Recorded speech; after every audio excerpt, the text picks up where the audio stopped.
Today we're looking at a story that shows how quickly a 15-year marriage can unravel when one person mistakes security for weakness. What starts as a confession about finding a soulmate becomes a masterclass in consequences. And the lessons here are ones everyone should pay attention to. Let's dive in. My wife told me she found her soulmate on a Wednesday night, and I didn't even blink. We'd been married 15 years, together since our mid-20s, and there she was, sitting across from me at our kitchen table, glowing like she'd just discovered fire. "He's genuine," she said, her voice doing that breathy thing it does when she's excited about a new yoga studio or meditation app. Money means nothing to him. I just smiled, nodded, and went upstairs like I was heading to bed. Instead, I sat on the edge of our mattress, pulled out my phone, and texted my lawyer Harris 3 very specific instructions. Close her credit lines immediately. Stop all payments for her mother's memory care facility. Confirm the house as separate property, purchased before marriage. Then I turned off the light and actually slept better than I had in months. Let me back up because this didn't happen overnight, even if it felt like the final domino had been waiting years to fall.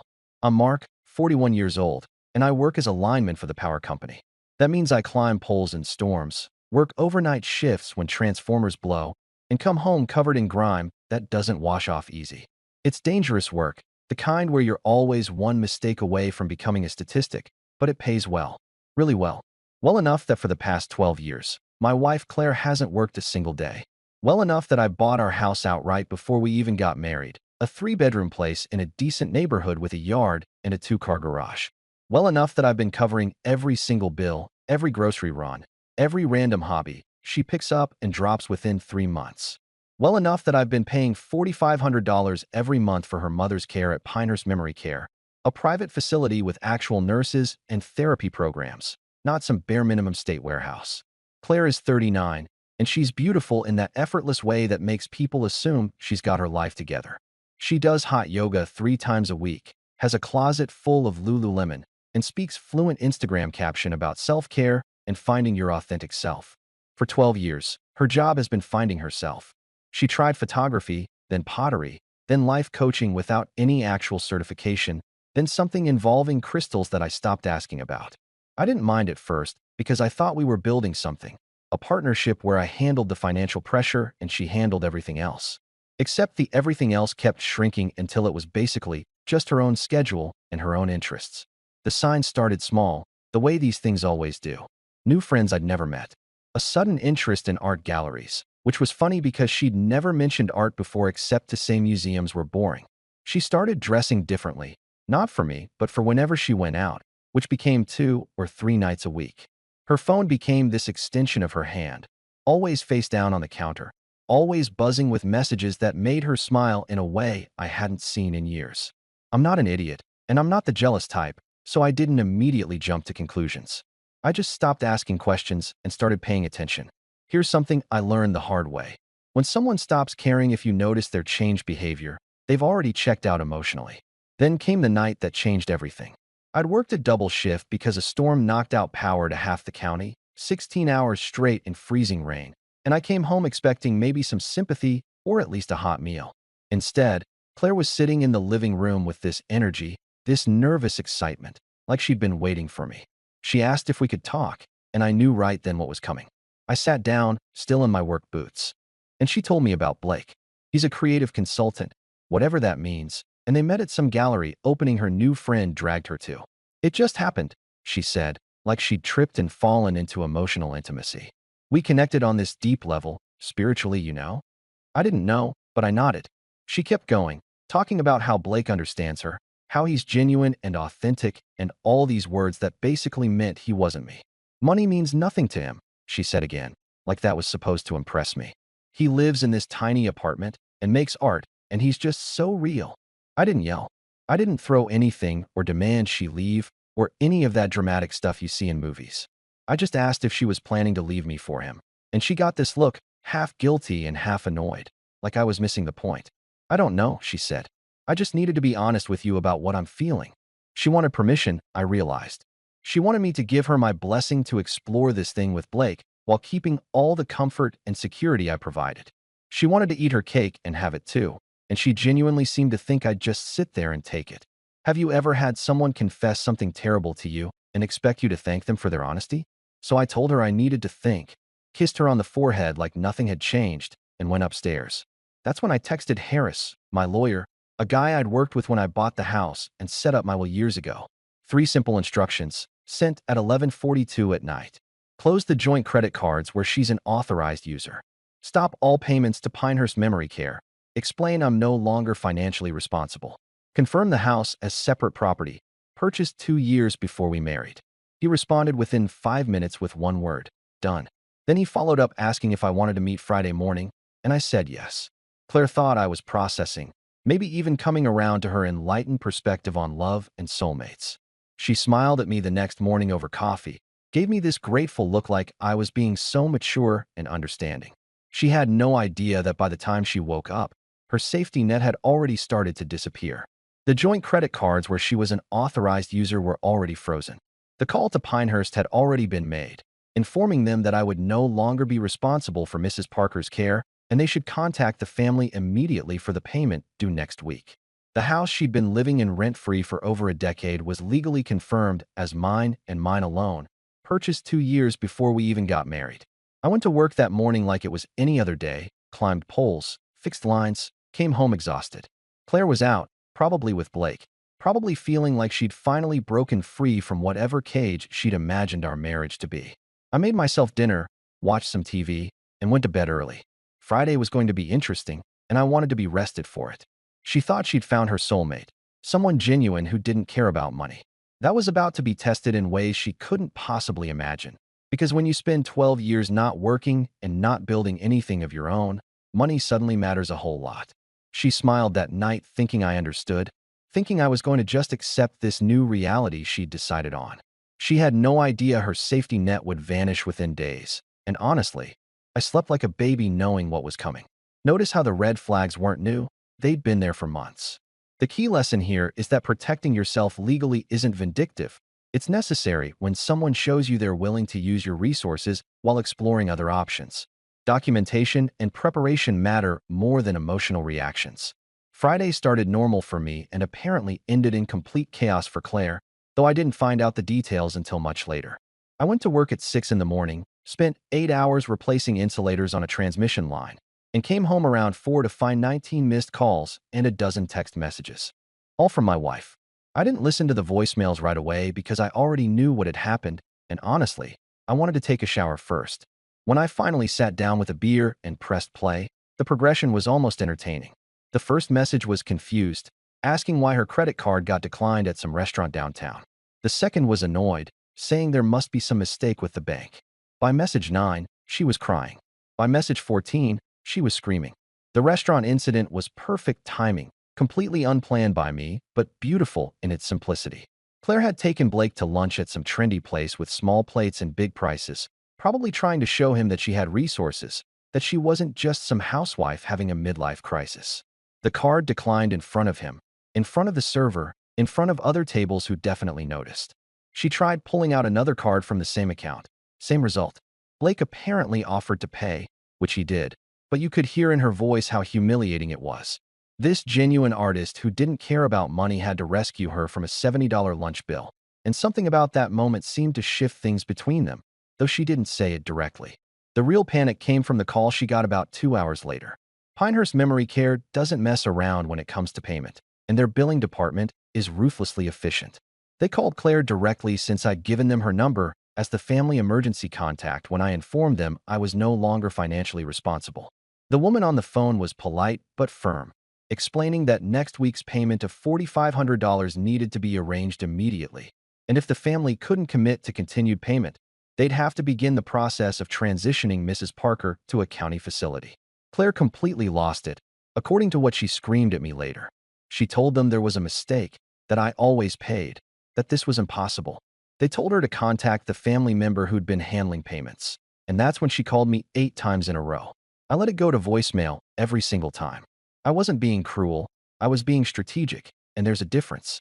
Every hour she spent panicking was an hour she spent realizing exactly what her life actually cost and who'd been paying for it.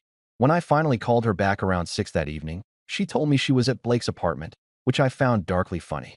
She didn't even say hello before launching into it, demanding to know what I'd done, why her cards didn't work, what was happening with Pinehurst. I kept my voice level, almost bored, and told her I was no longer covering her expenses and that her mother was her responsibility, not mine. There was this long silence, and then she started crying, real ugly crying, not the pretty kind she did when she wanted sympathy. She came home around 9 that night, and Blake didn't come with her. She walked in looking destroyed, mascara everywhere, and immediately launched into this speech about how I was punishing her for being honest, how I was being vindictive and controlling. I let her talk herself out, standing in the kitchen with my arms crossed, and when she finally stopped to breathe, I told her the truth. I'm filing for divorce. I said, you wanted honesty, so here it is. I'm done. She actually laughed at first, this sharp, disbelieving sound, and then she got mean. She told me I'd regret this, that her lawyer would destroy me, that I owed her for 12 years of marriage. She listed everything she thought she deserved: the house, half my pension, alimony, continued payment for her mother's care. She said I couldn't just cut her off, that she'd given me the best years of her life. I didn't argue because arguing with her was pointless. Instead, I went upstairs and called Harris again, told him she was threatening legal action, and asked him to expedite the divorce filing. He said he'd have papers ready by Monday and that I should document everything, keep records of all communications, and absolutely not engage emotionally no matter what she said. The next morning, Claire was gone before I woke up, and I went about my day like normal. I worked, came home, made dinner, watched TV. It felt weird how not weird it felt, like I'd been carrying this weight for so long that I didn't even notice it until it was gone. The real bomb dropped about a week later when I met with Harris, and he brought in a forensic accountant named Jordan. She was this sharp woman in her 50s who looked like she could smell financial deception from 3 states away, and Harris had hired her to go through our accounts with a fine-tooth comb. What Jordan found made my stomach drop, even though I thought I was prepared for anything. There was a credit card I didn't know about, opened in Claire's name about 18 months ago. Jordan explained that Claire had likely listed our household income on the application, which is technically legal for a spouse, even though it's ethically questionable when done secretly. The balance was $11,000, and every single charge was what you'd expect: hotels, restaurants, jewelry, lingerie stores. The timeline didn't match with Blake, though. These charges went back a year and a half, which meant Blake wasn't the beginning. He wasn't even the middle. He was just the latest name in a pattern I'd been too busy working to notice. Jordan walked me through it with printouts and highlighted dates, showing me charges at hotels 20 minutes from our house, dinner reservations for 2 at places I'd never been, purchases from stores I'd never heard Claire mention. She explained that the spending patterns suggested multiple relationships over an extended period, with the charges changing every few months in terms of price points and locations, but maintaining a consistent pattern of deception. Harris just watched me, probably waiting for me to explode or break down, but I felt weirdly calm. It wasn't a betrayal anymore. It was evidence, and evidence was something I could use. Would you be able to stay calm looking at proof that your entire marriage was a lie? Claire's lawyer reached out the following week, some aggressive guy named Patterson who sent a formal demand letter outlining everything Claire wanted. It was extensive. The house sold with proceeds split 50-50, half my pension, alimony of $3,000 a month for 6 years, and continued coverage of her mother's medical expenses. The letter cited her contributions as a homemaker, the standard of living she'd become accustomed to, and my substantially higher income. It was professionally written and completely disconnected from reality. Harris responded with our own letter, attaching Jordan's preliminary findings and suggesting mediation before this got messier than it needed to be.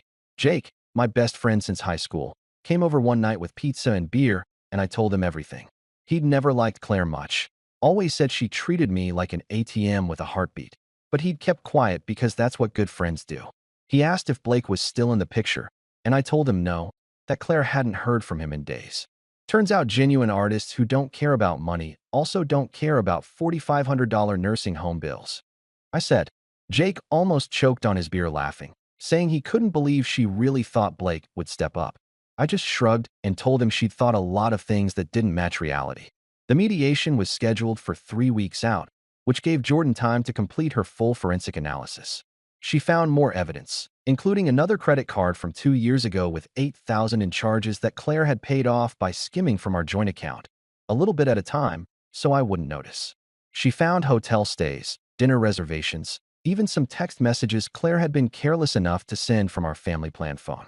Some of the men she could identify through restaurant reservations and social media cross-referencing. though I told her I didn't want names. It didn't matter who they were. It only mattered that I could prove the pattern.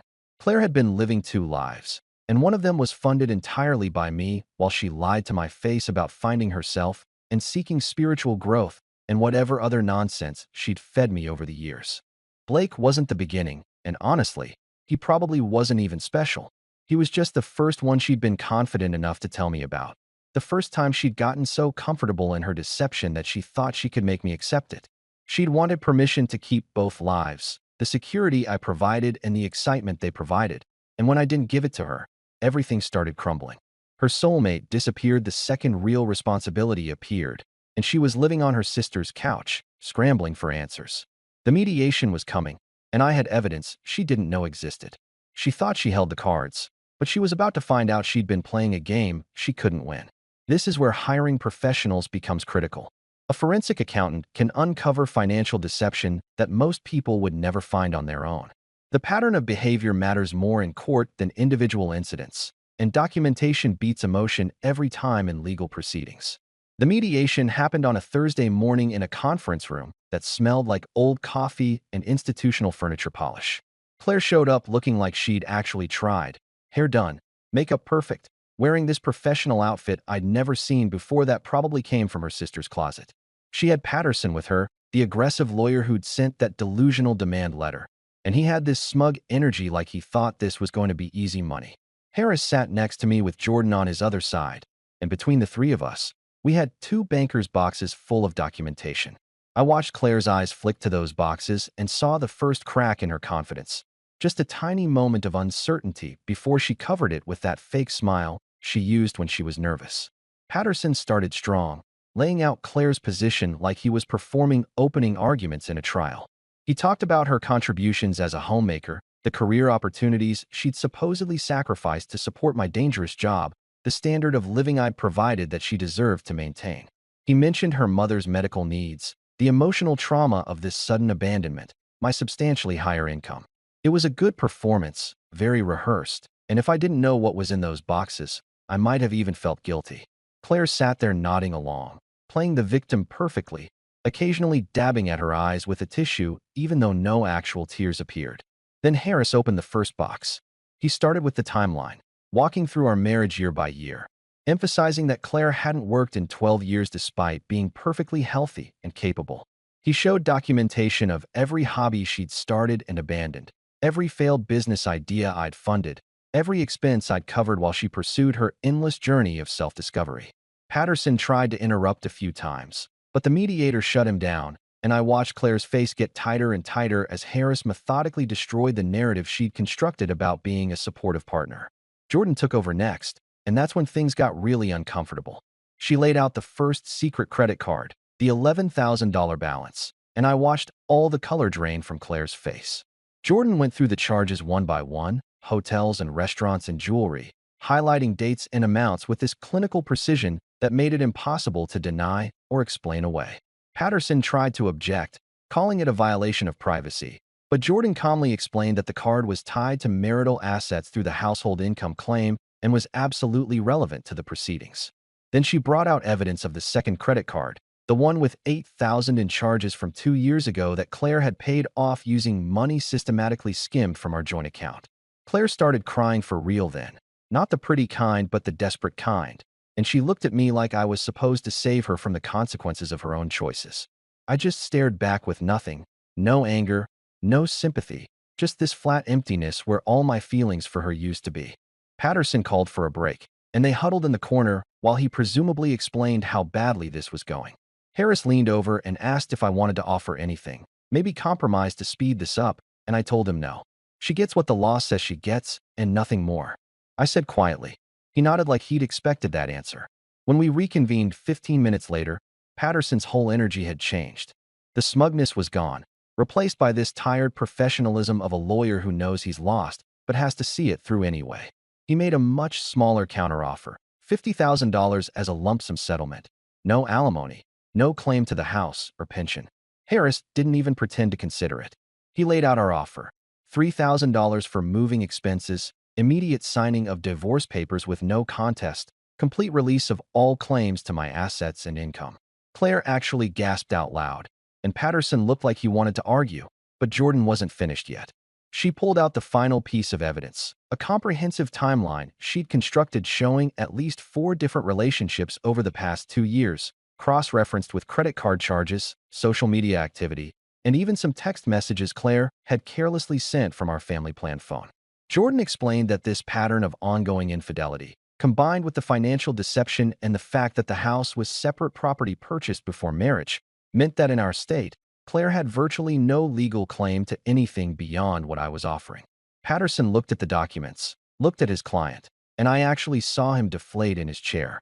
He asked for another break, and this time when they huddled, I could see him basically telling her it was over and she needed to take the deal. The final agreement matched our offer exactly. Claire got $3,000 for moving expenses, period. No alimony, no property claims, nothing else. She had to sign a complete release and agree to handle all her own debts, including those secret credit cards. The mediator drew up the paperwork right there, and I watched Claire sign it with shaking hands, tears dripping onto the pages and smudging the ink slightly. Patterson packed up quickly, probably eager to get away from this disaster of a case. And Claire just sat there for a minute after they left, staring at nothing. I stood up to go, and she finally looked at me. "Mark," she said, her voice cracking. I stopped but didn't turn around. She asked if we could talk privately, just the two of us, and I told her there was nothing left to say. Harris touched my arm, and we walked out together, leaving her sitting in that conference room with all her choices and consequences laid out in front of her. The divorce was finalized 6 weeks later, quick and clean because there was nothing left to fight about. I heard through Jake, who heard from someone else, that Claire had found work at Target and was still living at her sister's place. Mrs. Parker had been moved to a county facility, one of those places where the staff is overworked and underpaid and the residents sit in front of TVs all day. Blake had apparently vanished completely, along with whatever other men she'd been seeing, because it turns out spiritual connections don't survive reality very well. I changed the locks on the house, not because I thought she'd try anything, but because it felt symbolic, like closing a door that should have been closed years ago. One Saturday afternoon, about 2 months after everything was finalized, I was in the garage organizing tools when someone knocked on the front door. It was Claire, looking smaller somehow, tired in a way that makeup couldn't hide anymore. She asked if she could come in, and I stepped outside instead, closing the door firmly behind me. She said she'd been doing a lot of thinking, that she'd made terrible mistakes, that maybe we could try again and work things out. "I'm different now," she said, her voice taking on that pleading quality I'd never heard from her before. I understand what I had, what I threw away. I just looked at her for a long moment. Really looked at her, and then I told her the truth she needed to hear. "You're not sorry for what you did," I said calmly. "You're sorry it didn't work out the way you wanted." She tried to argue, started to explain, but I held up my hand and told her it was time for her to leave. She stood there for another minute like she was waiting for me to change my mind, and when I didn't, she finally walked back to her beat-up car and drove away. I went back inside and the house was quiet, really quiet, but for the first time in years, it didn't feel empty. I made dinner for myself, watched a game on TV, went to bed early because I had an early shift the next morning. My life looked almost exactly the same from the outside. Same job, same house, same basic routine.